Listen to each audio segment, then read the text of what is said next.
बस्ती तथा धौतिर्बस्ती तथा नेत्री त्राटकम लौलिकम क्रिया त्राटकम लौलिकम तथा कपालभातीश्च एतानी षट्कर्माणी प्रचक्षते.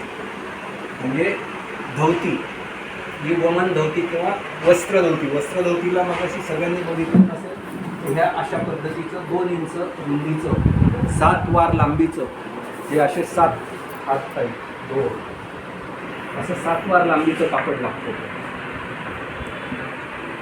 तर ते त्याच्यानंतर दंडधोती हल्ली आपण हे करू शकतो. कॅथेटर घेतलं आपण हा 22 नंबरचं कॅथेटर आहे ते सुद्धा वापरू शकतो.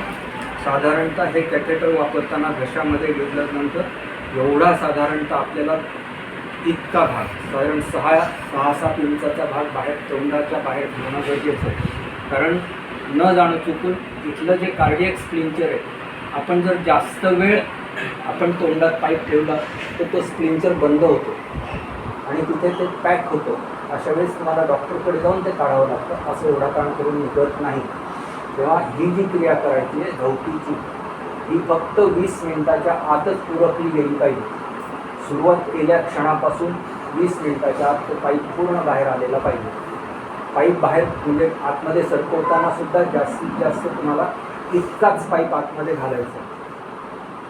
साधारणतः तुमच्या ह्या इतका हे जे बरगडीचा हा आहे बरगडी संपतात स्टर्नम संपतो आणि त्याच्या खालती थोडंसं डायफ्रामच्या खाली नाही जाऊ द्यायचं. बरोबर आतमध्ये गेला पाहिजे.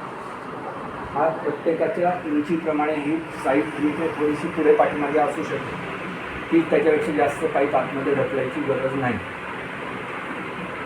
झालं हां फायदे हे अन्ननली जी आहे तुमची ती शुद्ध होते.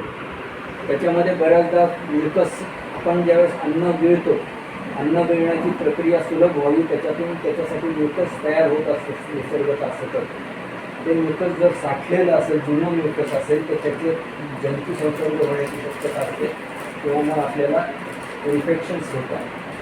जनरली ते होत नाही पण ते असं होण्याची शक्यता असते. त्याच्यामुळे काही विकार वगैरे होण्याची शक्यता असते. दमा असताना वगैरे सारखे विकार होऊ शकतात. त्याच्यासाठी जर तिथला टॉप व्यवस्थित वेळेच्या वेळी साफ असला तर हे साधारणतः 2-3 महिन्यातून एकदा केलेलं पुरतं. बरोबर. जेव्हा ऋतू बदलतो त्यावेळेस सुद्धा साधारणतः ऋतू बदलाच्या वेळेस शुद्धीक्रिया केल्या जातात. प्रत्येक वेळेस 2.5 महिन्याचा ऋतू आणि पुढचे 15 दिवस हा ट्रान्झिट पिरियड ज्याला म्हटलं जातं. 3 महिन्याचा काळ 3 महिन्यातले 2.5 महिने ऋतू आणि उरलेले 15 दिवस हा संक्रमण काळ ज्याला म्हणतात मराठीमध्ये ट्रान्झिट पिरियड. तर त्या संक्रमण काळातच जर हे आपण शुद्धीक्रिया केल्या तर त्या जास्त फायदेशीर ठरतात. आता उन्हाळा आहे. उन्हाळा संपून ज्यावेळेस पावसाळा सुरू होईल त्यावेळेस साधारणतः मे एंडच्या आसपास जूनमध्ये आपल्याला पावसाळा सुरू होतो. म्हणजे मे एंडच्या 15 मेच्या नंतर जर ह्या शुद्धीक्रिया केल्या तर आत्ता जसा पित्त प्रकोप होणारा तर पित्ताचे जे त्रास आहेत ह्यावेळेस जर वमन केलं तर ते जास्त चांगले.